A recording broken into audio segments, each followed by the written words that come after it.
பர்திமேயு சுவிசேஷ ஊழியங்கள் வழங்கும் நற்செய்தி நேரம். தேவ செய்தி பாஸ்டர் ஆர். அகஸ்டின். இந்த நாளில் இந்த அநேக காரியத்தை உங்களுக்கு சொல்லிட்டே போகலாம். ஒரு காரியத்தை ஒருவன் செய்த ஒரு தவறு அவனை எப்படி தண்டித்தது. அவன் தீமை கூட செய்யலை, ஒரு சின்ன தவறு தான்.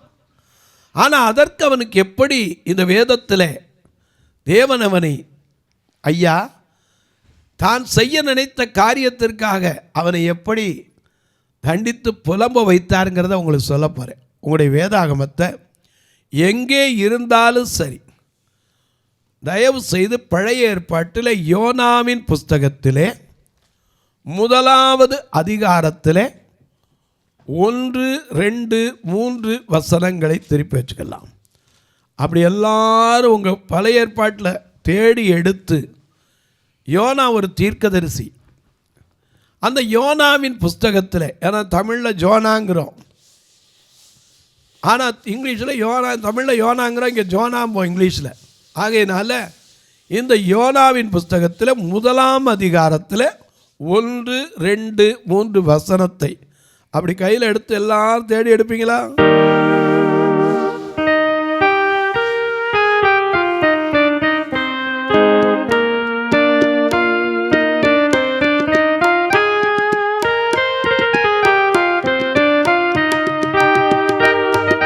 பாடி துதி மனமே பரனை கொண்டாடி துதி தினமே. பாடி துதி மனமே பரனை கொண்டாடி துதி தினமே. பரனை கொண்டாடி துதி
எல்லாம் எடுத்திருப்பீங்க.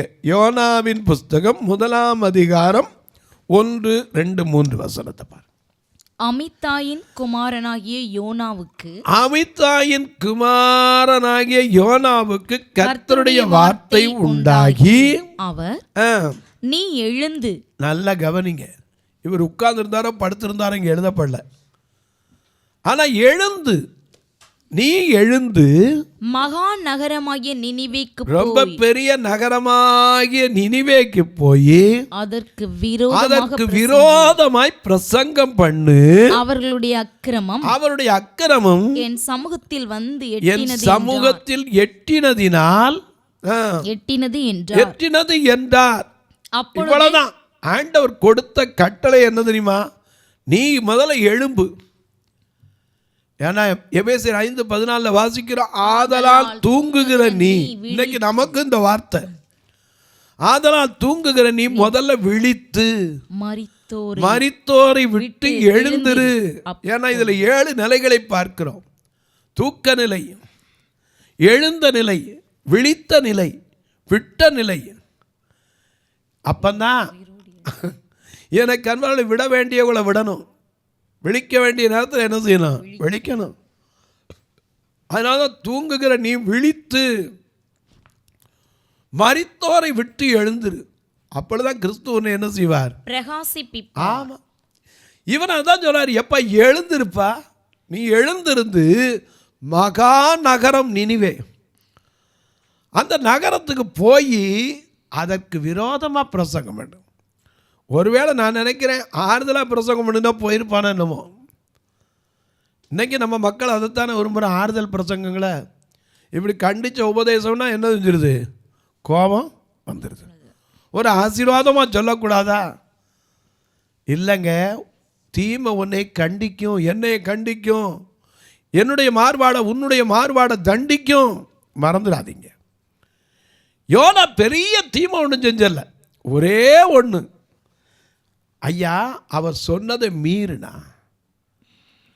ஏன்னா வேதம் சொல்லுது, யோவான் எழுதின சுவிசேஷம் 2ஆம் அதிகாரத்தில் 5ஆம் வசனத்திலே, அவர் உங்களுக்கு என்ன சொல்லுகிறாரோ அதன்படி செய்யுங்கள். அவ்வளவுதான், வேற ஒன்றும் இல்லை. அவர் என்ன சொன்னாரோ அதை செய்யணும். ஏன்னா அவர் என்ன சொல்லியிருக்காரு? மத்தேயு 28:18 மிக அழகாய் நாம் வாசிக்கிறோம்.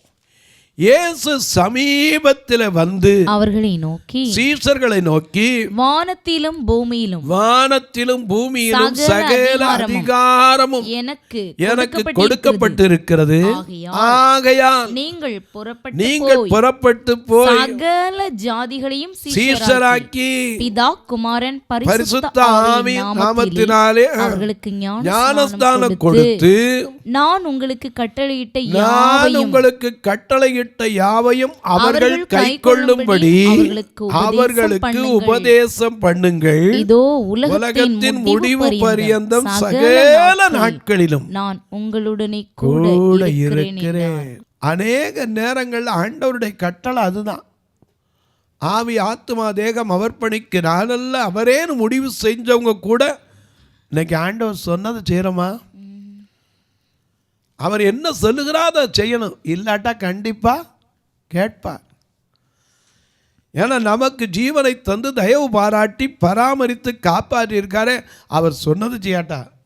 அப்பன் சோறு ஓட்டவங்க கேட்குறான், ஏய் நான் உனக்கு சோறு ஓட்டு வளர்த்து சொன்னது செய்யடா. அப்போ நம்ம உண்டாக்குனவருக்கு என்ன செய்யணும்? இங்கே பார்க்கிறோம், அமினதாத்தின் குமாரனாகிய யோனாவுக்கு உண்டாச்சு ஒரு கர்த்தருடைய வார்த்தை, நீ எழுந்து மகா நகரமாகிய நினிவேக்கு போ. அங்க போய் என்ன செய்ய? அவர்களுக்கு விரோதமாய் பிரசங்கம் பண்ணு. அவர்களுடைய அக்கிரமம் என் சன்னதிக்கு வந்து எட்டுச்சு பாடினார். ஏன் அவரே தண்டிச்சிருக்கலாம். சில நேரங்களில் அவங்க செய்கிற தீமைக்கு உடனே தண்டை கொடுக்கறதில்ல. அவர் நம்முடைய பாவங்களுக்கு தக்கதாக நமக்கு செய்யாமலும் நம்முடைய கிரமங்களுக்கு தக்கதாக சரி கட்டாமலும் இருக்கிறார். இரக்கமுள்ளவர். பூமிக்கு வானம் எவ்வளவு உயர்ந்து இருக்கிறதோ அவ்வளவு தூரமாய் அவருக்கு பயப்படுகிறவருடைய பிள்ளைகள் மேல அவருடைய கிருபை அனாதியாய் இருக்கிறது. ஆண்டவர் இரக்கமுள்ளவருங்க. இந்த யோனா போல என்ன அந்த இடத்துல தண்டிக்கலை. என்ன சொன்னார்? அவன் எழுந்தான், போனானா போனான். ஆனா எங்க போனா? அப்பொழுது யோனா கர்த்தருடைய சமூகத்தினின்று விலகி, முதல்ல ஆண்டவருடைய சமூகத்தை விட்டு விலகி தர்ஷீஷுக்கு ஓடி போகும்படி ஏன்னா அவர் சமூகத்தை விட்டு போனா அவர் சொன்னா அவர் கூடவே இருப்பார். ஏன்னா உலகத்தின் முடிவு வரைந்த சகல நாட்களிலும் நான் உங்களுடனே கூட அந்த வாக்கை மாத்திரவர். ஆனா இவர் அவருடைய சமூகத்தை விட்டு விலகி எங்க போய் ஏறிட்டாரு? தர்ஷீஷுக்கு போகிற ஒரு கப்பலை கண்டு கூலி கொடுத்து கர்த்தருடைய சமூகத்திலிருந்து விலகும்படி அவர்களுடைய தர்ஷீஷுக்கு போக கப்பல் ஏறினான். கப்பல் ஏறினான். ஆனா தர்ஷீஷுக்கு போக முடிஞ்சா இல்ல. என்ன நடந்தது வாசிங்க. கர்த்தர் சமுத்திரத்தின் மேல் பெருங்காற்றை வரவிட்டார். தீமை உன்னை தண்டிக்கும், மறந்துடாதீங்க. ஆண்டவருடைய வார்த்தை மீறதும் தீமைதான். ஏன்னா அவர் என்ன சொல்லுகிறாரோ அப்படியே செய்யணும். ஏன்னா அவர் நமக்கு எல்லாவற்றையும் சொல்லி கொடுத்தார். எனக்கு அன்பானவர்களே, இந்த யோனா என்ன செஞ்சிருக்கலாம்? பேசாம நினிவேக்கு போற கப்பலில் ஏறினாலும் போய் சேர்ந்துருப்பான். ஆனால் இன்னைக்கு நம்மகிட்ட ஒரு பெரிய வழக்கனால எதை செய்யாதேங்கிறோமோ அதைத்தான் செய்வோம். இது நம்ம ஜென்ம சுபாவம். இன்னைக்கு ஒரு குழந்தைகிட்ட சொல்லி பாருங்க, பாப்பா இந்த இடத்துல பால் வைத்திருக்கிறேன், இந்த ஸ்டூலை இழுத்து போட்டு ஏறி எடுத்து குடிச்சிடாத அப்படின்ற மாதிரி ஆண்டவர் சொல்லிட்டு போயிட்டார். உடனே என்ன செய்வோம்? பிள்ளை என்ன செய்யும்? கரெக்டாக அம்மா சொன்ன மாதிரி ஸ்டூலை எடுத்து போட்டு ஏறி எடுத்து குடிக்கும். எனக்கு சொன்னார், இவன் எந்திரிச்சு போப்பா, அவன் திருச்சி நினிவேக்கு போ, அங்கே அக்கிரமம் வந்துருச்சு. இவர் ஓடி போய் கர்த்தருடைய சமூகத்தை விட்டே போயிட்டார். ஓடி போய் தர்ஷீஷுக்கு போகிற கப்பலில் கூலி கொடுத்து ஏறி என்ன பண்ணாரு? கப்பலுக்கு போனார். ஆனா அங்க கர்த்தர் என்ன பண்ணாரு? கர்த்தர் சமுத்திரத்தின் மேல் பெருங்காற்றை வரவிட்டார். பெருங்காற்றை வரவிட்டார். ஏன்னா அந்த காற்று கடலையும், சில நேரம் அற்புதம் சொல்லுது, வேதம் சொல்லுது 1 ராஜாக்கள் 3:14, காற்றையும் காண மாட்டீங்க, மழையையும் காண மாட்டீங்க, ஆனால் இந்த வாய்க்கால் பள்ளத்தாக்கின் வெட்ட வெளியும் தண்ணீரால் நிரம்பும். ஏன்னா அவர் இல்லாத இடத்துல இருக்கிறவைகளை அழைக்கிற தேவன். கப்பல் சுமூகமாக தான் போயிட்டு இருந்துச்சு. காற்று, பெருங்காற்று.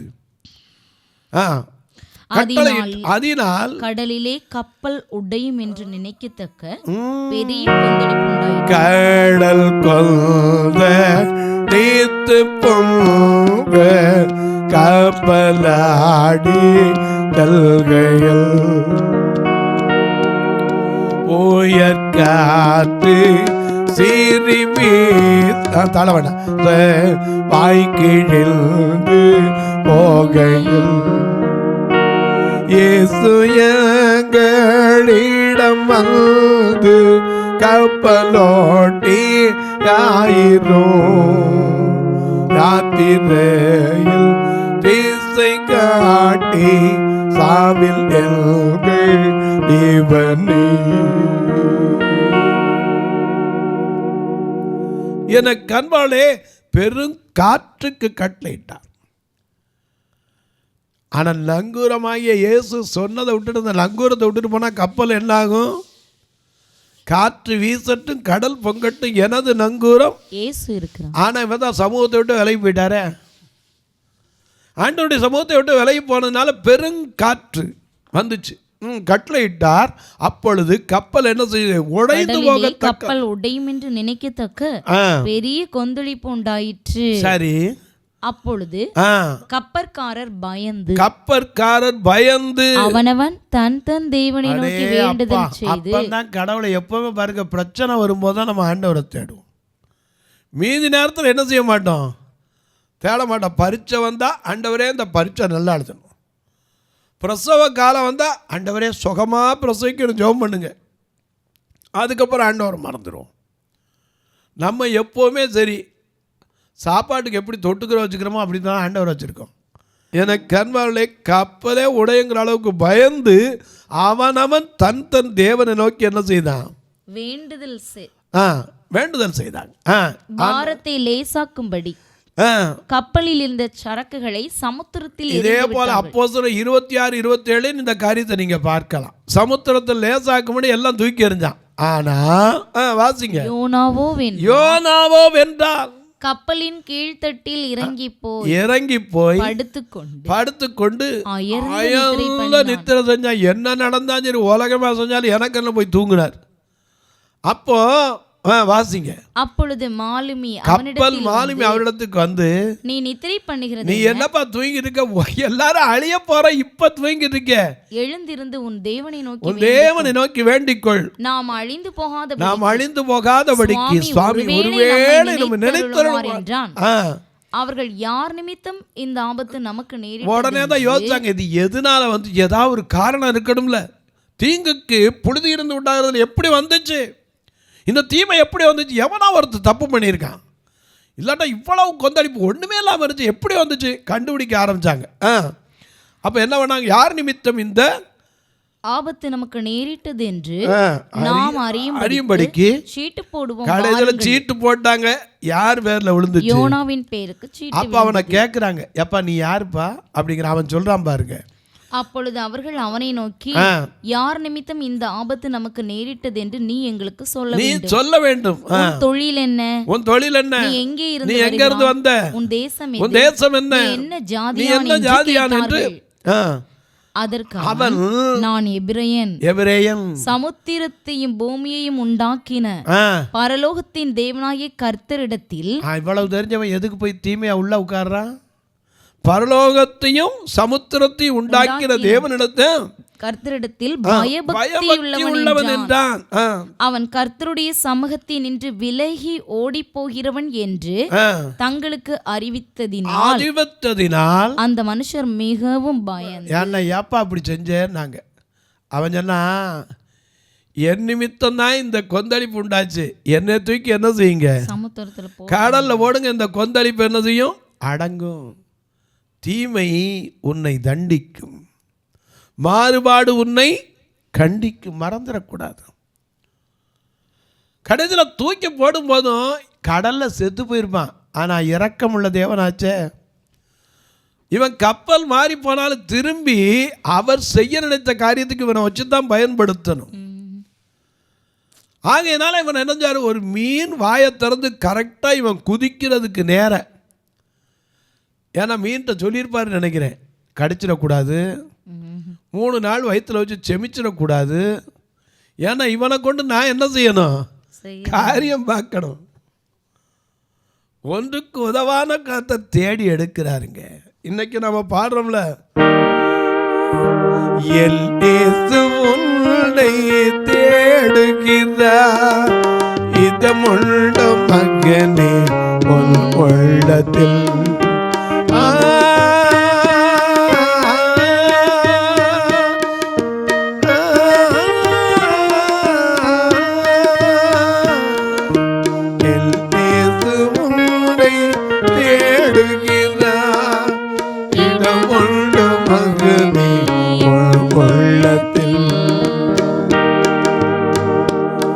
கலங்கிடும் மாந்தர் உனை கண்டு கண்ணீரை துடைக்க வருகின்றார். கலங்கிடும் மனிதா அறிவாயா, உன் உள்ளத்தில் இடம் தருவாயான்னார். எனக்கு அன்பார்ல, இவன் தீமை செஞ்சனால ஆண்டவர் இவனை அப்பவும் அழிக்கலை. என்ன செஞ்சா தெரியுமா, கர்த்தர் ஒரு மீனுக்கு கட்டளையிட்டார். அது யோனாவை அப்படி விழுங்கி போட்டது, ஆனால் செமிக்கலை, கடிக்கலை. அப்பந்தான் இவன் தண்டனை எத்தனை நாள் இருந்துச்சு தெரியுமா, 3 நாள். அதனால இயேசு சொன்னார், யோனாவின் அடையாளமே அன்றி இந்த விபச்சார சந்ததியினர் அடையாளத்தை தேடுகிறார்கள். யோனா தீர்க்கதரிசியின் அடையாளமே அன்றி எந்த அடையாளம் இல்லை. யோனா மீன் வயிற்றில் என்ன செஞ்சாரு, 3 நாள் இருந்தார். இயேசு எங்க இருந்தாரு, பூமியின் வயிற்றில். எனக்கு அன்பானவர்களே, இந்த யோனா 3 நாள் அந்த மீன் வயிற்றில் வச்சிருக்கும் போதுதான் அவன் தேவனை நோக்கி கதறினான். ஐயா, நம்முடைய பாவத்துக்கு தக்க அவர் செய்கிறவர் அல்ல, அக்கிரமத்துக்கு சரி கட்டுகிறவர் அல்ல. ஆனால் அதே சமயத்தில் குற்றவாளியை குற்றமில்லாதவனை விடவே மாட்டார். பிதாக்கள் செய்த அக்கிரமத்தை பிள்ளைகளுடைய பிள்ளைகளிடத்திலும் விசாரிக்கிறவர் இவனை விட்டு வச்சிருவாரா? இவனை என்ன செஞ்சார், மீன் வயிற்றில் தூக்கி 3 நாள் வச்சு 2ஆம் அதிகாரத்தை கொஞ்சம் வாசிங்க பாப்பா. அவருடைய புலம்பலை கேட்போம். அந்த மீனின் வயிற்றிலிருந்து யோனா தன் தேவனாகிய கர்த்தரை நோக்கி விண்ணப்பம் பண்ணி, எங்க கப்பல்ல இருந்து ஜெபம் பண்ண மாட்டேன்னு படுத்து கிடந்தவன் இப்ப எங்க இருந்து ஜெபம் பண்றான், மீன் வயிற்றுல இருந்து. என் நெருக்கத்தில் நான் கர்த்தரை நோக்கி ஆழத்திலிருந்து உம்மை நோக்கி கூப்பிட்டேன். நானே அந்த ஆழத்திலிருந்து சத்தம் தேவனை நோக்கி கேட்குது. அவர் எனக்கு உத்தரவருளினார். அவர் எனக்கு உத்தரவருளினார். பாதாளத்தின் வயிற்றிலிருந்து பாதாளத்தின் வயிற்றிலிருந்து கூக்குரலிட்டேன். நீரின் சத்தத்தை கேட்டு நீரின் சத்தத்தை கேட்டு சமுத்திரத்தின் நடு மையமாகிய ஆழத்திலே நீர் என்னை தள்ளி விட்டி. அவரா தள்ளி விட்டாரு. ஏன் தள்ளி விட்டாரு? செஞ்ச தப்புக்கு தண்டனை, அவ்வளோதான். ஏன்னா தப்பு செஞ்சவன் தண்டனை என்ன செய்யணும்? அனுபவிக்கணும். உப்பை தின்னவன் தண்ணி குடிக்க மறந்துடக்கூடாது.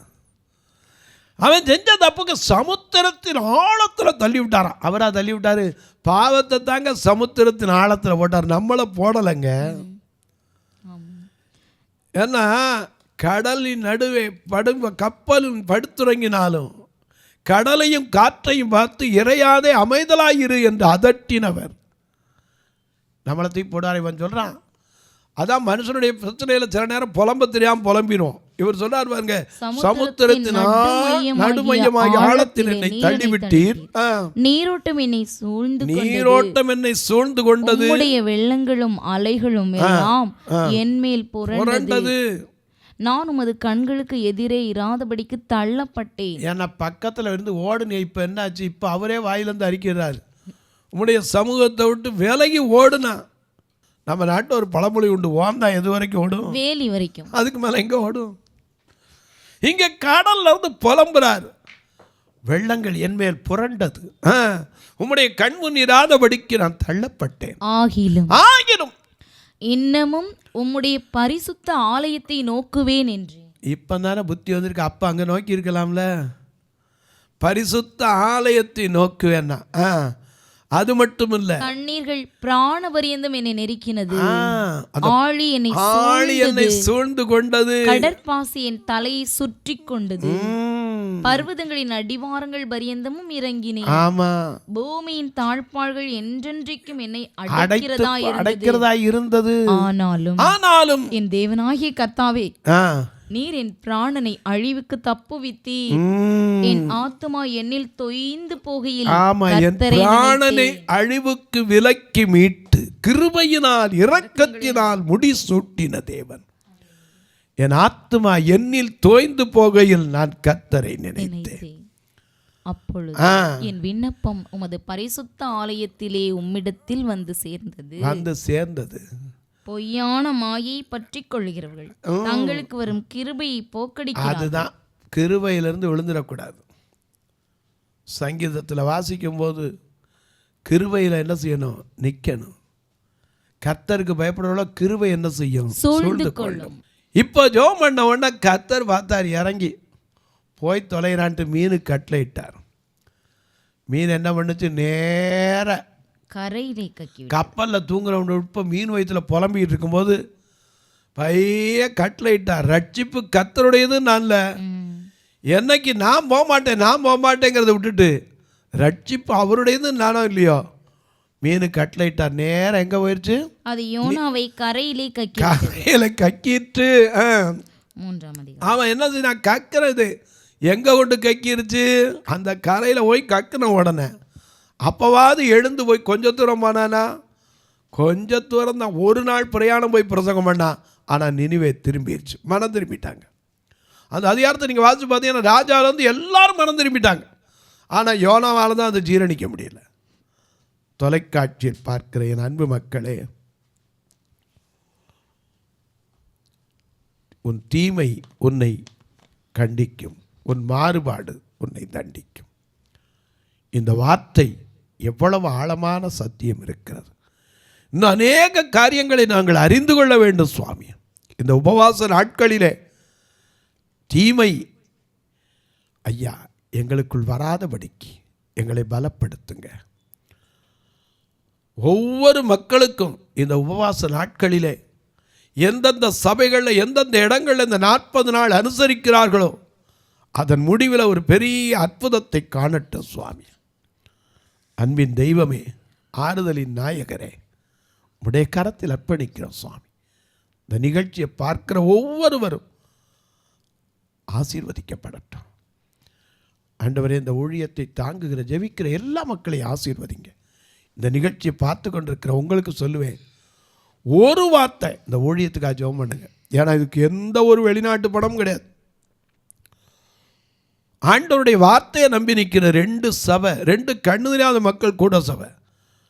கர்த்தர் ஏவினால் நீங்களும் உங்கள் பிறந்த நாள், திருமண நாள் போன்ற நல்ல நாட்களிலே இந்த ஊழியத்தை தாங்கலாம். ஒரு நாள் உணவு கொடுக்க உதவலாம், ஒரு நாள் பார்வையற்றோருக்கு உதவிகள் செய்ய விரும்பலாம், கூட்டிகிட்டு வர்றதுக்கு ஆத்ம ஆதாய பணிக்கு உதவலாம்.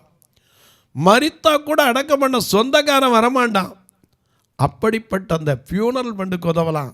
எத்தனையோ கட்டுமான பணி இருக்கிறது. ஒரு நாள் தொலைக்காட்சி நிகழ்ச்சியை தாங்கலாம். ஆனால் கட்டாயமல்ல, விசனமாக அல்ல. எப்படின்னு கேட்பீங்க? இதில் 2 நம்பர் டிஸ்பிளேயில் வந்துக்கிட்டே இருக்கும்.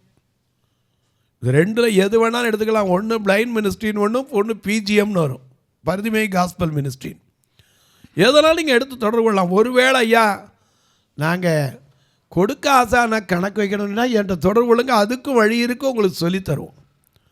உங்கள் ஜெபக்காரி எது இருந்தாலும் காலை 10லேருந்து 5 மணிக்குள்ளே மறக்கவே கூடாது. சாரான்னு சொல்லலாம். ரொம்ப அவசரம்னா நீங்கள் எப்போவும் தொடர்பு கொள்ளலாம். எனக்கு அன்பான இப்போ நான் உங்களுக்காக ஜெபிக்கட்டுமா? நல்ல பிதாவே, நன்றியோடு துதிக்கிறோம் சுவாமி. ஆண்டவருடைய நாமத்தினாலே இந்த உபவாச நாட்களில் 40 நாள் ஜெபம் நடைபெறுகிறது. எவராவது தங்கள் குடும்பத்திற்காக, தங்கள் காரியத்திற்காக முக்கியமாய் ஜெபிக்க வேண்டும் என்று விரும்பினால் ஒவ்வொருடைய ஜெபத்தையும் ஐயா ஜெபிக்க காத்திருக்கிறோம்.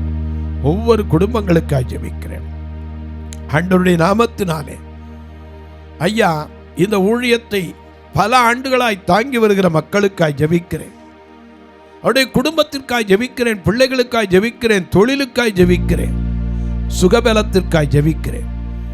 குறிப்பாய் பிறந்த நாள், திருமண நாள் நினைவு கூறுகிறவர்களுக்கு, தங்கள் அன்பானவர்களை இழந்து தவிக்கிற ஆறுதலற்ற மக்களுக்கும், இந்த நாட்களில் பரீட்சைக்கு ஆயத்தப்படுகிற பிள்ளைகளுக்கும், இந்த உஷ்ண காலத்தில் எந்த ஒரு பிள்ளைகளுக்கு ஒரு நோய் நொடிகள் வராமல் தேவன் காக்க வேண்டும் என்று ஜெபிக்கிறேன். குறிப்பாய் பெண் பிள்ளைகளுக்கு எந்த தீமை நடவாதபடிக்கு போகிற இடத்துல, வருகிற இடத்துல, இனி கல்வி கற்கிற இடத்திலும் கூட கர்த்தருடைய கரம் பாதுகாக்கட்டும். வயது முதிர்ந்தோருக்காய் ஜெபிக்கிறேன். வாலிப தம்பி தங்கையருக்காய் ஜெபிக்கிறேன். வியாதி படுக்கையில் இருப்போருக்காய் ஜெபிக்கிறேன். எத்தனையோ மனவேதனையோடு வெளியே சொல்ல முடியாமல் புலம்பிக் கொண்டிருக்கிற ஒவ்வொருவருக்காய் ஜெபிக்கிறேன். கர்த்தர் அவர்களுக்கு அற்புதம் செய்யும். வானத்திற்கும் பூமிக்கும் சகல அதிகாரம் கொண்ட தேவாதி தேவன், ராஜாதி ராஜன், கர்த்தாதி கர்த்தனுமாகிய இயேசு கிறிஸ்துவின் ஈடு இணையற்ற வல்லமையுள்ள நாமத்தில் ஜெபிக்கிறேன் நல்ல பிதாவே. ஆமென், ஆமென். சபை ஆராதனை ஞாயிறு காலை 10 மணி முதல் 12 மணி வரை. இடம் பர்திமேயு சுவிசேஷ ஆலயம், அன்னை சத்யா நகர், இளமனூர் அஞ்சல், சக்கிமங்கலம் வழி, மதுரை மாவட்டம். பின்கோட் 625201 மற்றும் பர்திமேயு சுவிசேஷ ஜெப வீடு, plot number 107, Eden garden, Muthur, Tirunelveli. Pincode 627011. சிறப்பு உபவாச கூட்டம் ஒவ்வொரு மாதமும் 2வது சனிக்கிழமை காலை 10 மணி முதல் 1 மணி வரை நாகர்கோவில் YMCA ஹாலில் வைத்து நடைபெறுகிறது. மற்றும் ஒவ்வொரு மாதமும் 4வது சனிக்கிழமை காலை 10 மணி முதல் 1 மணி வரை திருநெல்வேலி புதிய பேருந்து நிலையம் அருகில் உள்ள கிரேஸ் ஹாலில் வைத்து நடைபெறுகிறது. எங்கள் எல்லா ஆராதனைகளிலும் கலந்து கொண்டு தேவனை மகிமைப்படுத்த அன்பாய் அழைக்கிறோம். உங்கள் உதாரத்துவமான காணிக்கைகளினால் இவ்வூழியத்தை தாங்க விரும்பினால் R Augustine, account number 5021364331, IFSC code IDIB 000B066, Indian bank, BP Kulam, Madurai. GPay number 9842181917, BGM ministries மற்றும் 9442559772, பிளைண்ட் மினிஸ்ட்ரீஸ் அகஸ்டின். உங்கள் தொடர்புக்கு பாஸ்டர் ஆர் அகஸ்டின், பர்திமேயு சுவிசேஷ ஊழியங்கள், நாகமலை, புதுக்கோட்டை, மதுரை 625019. தொலைபேசி எண்கள் 9842181917 மற்றும் 9442559772. கர்த்தர் தாமே உங்களை ஆசீர்வதிப்பாராக.